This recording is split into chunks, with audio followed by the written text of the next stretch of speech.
The wallpaper that breathed. The old Victorian mansion on Elm Street had been empty for decades, its carved eaves drooping like the ribs of a forgotten skeleton. Sarah inherited it from her gray-tant, a recluse who died alone in the attic, clutching a faded photograph of a family that never existed. "It's a bargain," the realtor had said, her smile too tight. "Just needs a little love." Sarah, fresh from a bitter divorce and desperate for a new beginning, saw promise in the peeling wallpaper and warped floorboards. She moved in on a rainy October evening, the wind howling like it had secrets to spill. The first night was too quiet. Sarah unpacked boxes in the parlor, the air heavy with mildew and something sweeter, jasmine perhaps, like a pressed funeral flower. She hung a single bulb from the ceiling, its dim glow throwing shadows that crawled like fingers across the walls. While hammering a curtain rod into the plaster, her tools struck something hollow. Thump, not wood. Bone.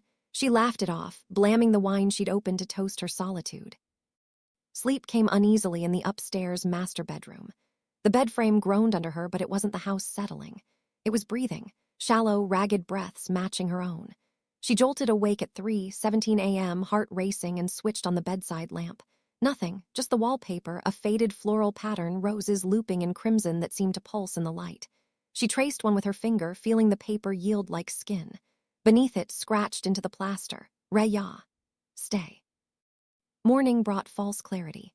Sunlight poured in, turning dust into glittering confetti. Sarah scraped the parlor wallpaper, uncovering layers of the past. Yellowed newspapers from 1923. A child's crayon drawings of faceless stick figures. And deeper, a photograph glued flat. A woman in a high-necked dress, eyes inked out. Sarah's stomach knotted. It looked like her, same sharp jaw, same dark curls. She tore it free and burned it in the backyard fire pit, watching the edges blacken. "Old houses have stories," she muttered, echoing her aunt's letters. "Ignore the Bhoot. Ghosts." By evening, the Fisfisaahat began. Whispers faint at first, like static from another room. Sarah was in the kitchen, chopping onions for a lonely stew when it came, a child's voice high and pleading. Ma, tu kehan hai? Mama, where are you?" The knife slipped, slicing her thumb. Blood welled, bright and accusing, dripping onto the board. She bandaged it, pulse thundering, and turned off the radio playing old Hindi songs. But the voice lingered, now from the hallway. "Mudgy and her main mat chhod. Don't leave me in the dark." She grabbed a flashlight and followed, beam cutting the gloom like a asterisk talwar asterisk. Sword. The basement door hung open. She'd nailed it shut that morning, swearing off the damp stone chamber with its rusted pipes and cobwebbed beams. Now it swung on silent hinges, exhaling cold air that reeked of asterisk midi and regret. Earth, the stairs descended into endcar asterisk, each step moaning. Darkness at the bottom, the light caught a flicker, a small figure in a white nightgown, huddled in the corner, rocking. A girl no older than 6, back to Sarah. "Main intezar kar rahi thai," the girl whispered, voice echoing like a broken asterisk gramophone asterisk. "I was waiting. Papa ni kaha tha tu laudagi. Papa said you'd come back." Sarah's throat dried. Tu Kanhai. Who are you?" She stepped closer, beam shaking. The girl turned, slow as a asterisk putley on rusted strings. Doll her face was Sarah's, grown Sarah, but rotted, cheeks sunken, eyes milky and weeping thick tears like asterisk kalatir. "Black oil, main tu hoon," it said, lips peeling in a grin revealing teeth sharpened to daunt asterisk. "Fangs, wo hissa jo tun ch hoda tha. The part you left behind." She fled, up the stairs, slamming the door, barricading with a chair that skittered away like it had asterisk pair asterisk.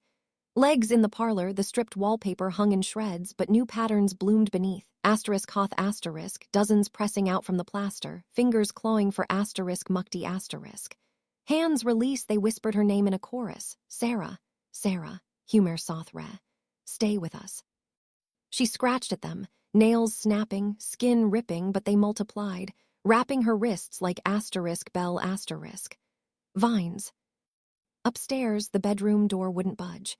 Locked from inside, though she'd never turned the asterisk tala.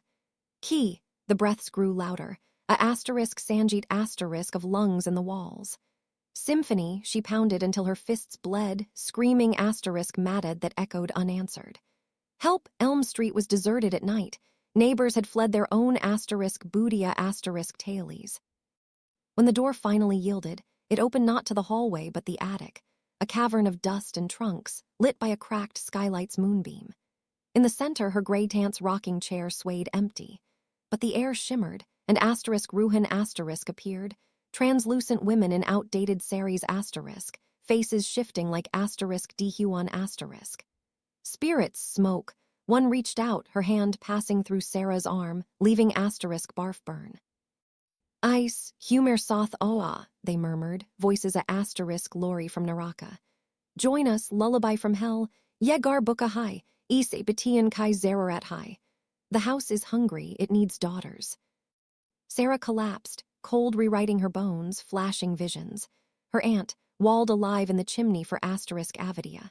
Disobedience, the basement girl, starved in the 1800s, body lost to Same Time and Sarah's own unborn regrets, garbpot unspoken, lovers abandoned, a life half-lived. Abortions, the ghosts weren't strangers. They were us. Her. By dawn, silence returned. A for sale sign stabbed the yard by unseen hands. New owners would find wallpaper flawless, basement dry. In the attic, a fresh photo taped to the chair. Woman with sharp jaw, dark curls, eyes inked out. Reh Ja, it read under her smile. The Fisfisaahat would wait. They always did.